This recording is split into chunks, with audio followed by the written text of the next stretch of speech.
En informatique, on a tous plus ou moins en tête les noms et les visages des personnes ayant révolutionné le domaine ou ayant réalisé un exploit, comme Bill Gates, Steve Wozniak et Steve Jobs, Linus Torvald, le créateur de Linux, ou même Margaret Hamilton, qui a développé le code du système embarqué du programme spatial Apollo. Mais qu'en est-il du ou des premiers hackers de l'histoire? Qui sont-ils et qu'ont-ils pu réaliser comme exploit?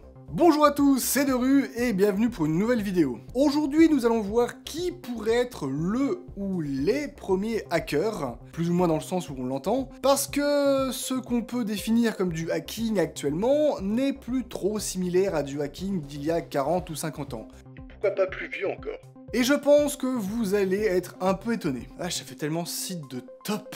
Le 13e va vous surprendre. Déjà, pour ce qui est de Paras Dja, l'un des développeurs de Mirai, et Irène et Onel de Guzman, les développeurs de I Love You, on peut oublier, c'est beaucoup trop récent, hein, Internet existait déjà à l'époque. Et oui, parce que les premiers piratages et bidouillages datent d'avant l'ouverture d'Internet. Je me sens si vieux d'un coup d'avoir connu les débuts d'Internet pour le grand public, hein. Même si c'était vraiment réservé qu'à un certain type de personnes à l'époque. Mais revenons-en à nos hackers. Dans les années 90, nous avons les premiers cas de cybercriminalité et l'apparition des Black Hats, les méchants hackers, et les White Hats, les gentils hackers. Mais comme toute criminalité, l'apparition des premiers cas signifie juste que ça existe depuis quelques temps et qu'on commence juste à en avoir beaucoup qui se font choper.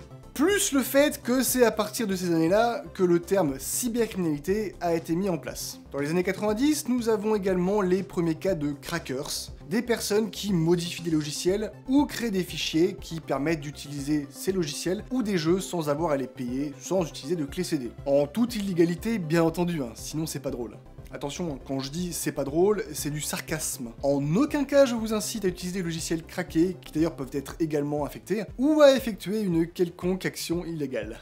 Et si on regarde dans les années 80, peut-être que là on aura l'un des premiers hackers. Regardez, Kevin Poulsen, qui a réussi à s'introduire sur le réseau ARPANET, le papa d'internet, de l'université de Californie, à 17 ans tout de même, hein, même si t'es pas seul, puis sur le réseau MassNet de l'armée de terre. Il sera d'ailleurs accusé d'espionnage pour ça. Ah, on me dit dans l'oreillette qu'il y a un cas de hacking un peu plus vieux et cocasse. Vieux parce que cela date de 1969-1970, et cocasse parce que c'est du hacking, mais pas avec un PC. Ou plutôt, il s'agit du phreaking, créé par John Draper.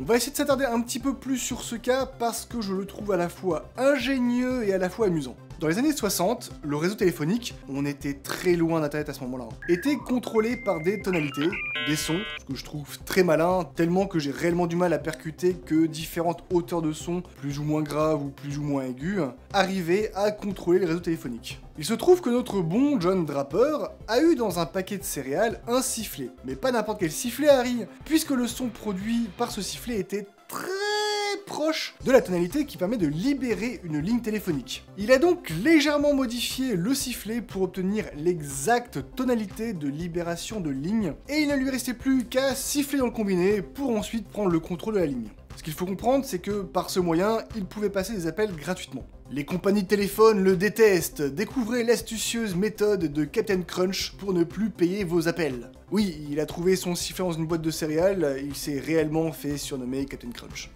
Draper racontera même que, à l'aéroport, il avait sifflé près d'une rangée de téléphones et que tous les appels ont été déconnectés. Quel petit encul! Pour faciliter ce principe, il créera la Blue Box, permettant de générer toutes sortes de tonalités, et ainsi de passer des coups de fil depuis n'importe quelle prise téléphonique. Grâce aux tonalités de libération de ligne et tout ça, c'est pas non plus un appareil magique. Une société secrète se formera autour de ça et commencera à contacter des compagnies en se faisant passer pour des employés pour récupérer des noms, des codes et des informations diverses et variées. Le début de l'ingénierie sociale quoi. Draper finit par être arrêté en 1976 et condamné à 2 mois de prison à Lompoc, la même prison où a été enfermé Dominic Toretto avant le premier Fast and Furious. Comme quoi... J'ai vraiment des références, mais tellement beauf. Mais ça reste encore trop récent, 1970. Que diriez-vous du décryptage, qui pourrait être considéré comme du hacking, de la machine Enigma par Alan Turing? Eh oui, on n'a jamais dit que le hacking c'était forcément malveillant. Rappelez-vous les White Hats, ce sont des personnes qui mettent leurs compétences au service, généralement d'entreprises, de l'armée ou d'un gouvernement. ce qui fait que les white hats des uns peuvent être les black hats des autres. Mais revenons à Alan Turing. Son craquage de l'algorithme de chiffrement de la machine allemande Enigma est un élément de la victoire des Alliés durant la Seconde Guerre mondiale. Il est estimé que le conflit a été écourté de 2 ans grâce à ça. Bon, là c'est bon, hein, Seconde Guerre mondiale, on l'a notre premier hacker de l'histoire. On ne croit pas plus vieux, hein, il n'y avait même pas d'ordinateur avant. C'était sans compter sur les origines d'Internet et de l'informatique. Le téléphone. Enfin, le téléphone. Le télégraphe. C'est entre 1834 et 1837 que 2 banquiers bordelais détournent le réseau de télégraphe optique français, cela afin d'avoir la primeur d'informations bancaires, comme la clôture des cours de la rente de la Bourse de Paris, et faire fluctuer leurs placements.